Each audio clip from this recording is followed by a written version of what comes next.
Versus iPhone.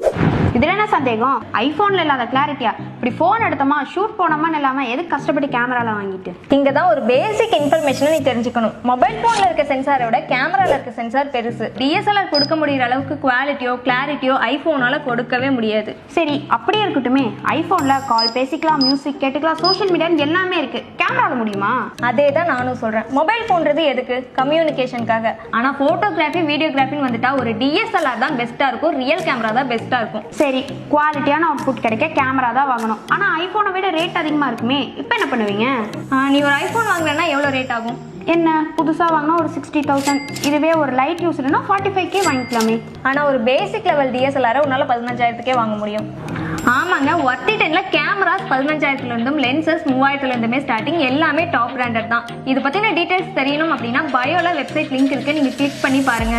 அது மட்டும் இல்லாம உங்களுக்கு கேமரா வாங்கணும், லென்சஸ் வாங்கணும் அப்படின்னா ஸ்கிரீன் அண்ட் டிஸ்கிரிப்ஷன்ல கான்டாக்ட் டீடைல்ஸ் இருக்கு, கால் பண்ணுங்க, புக் பண்ணுங்க.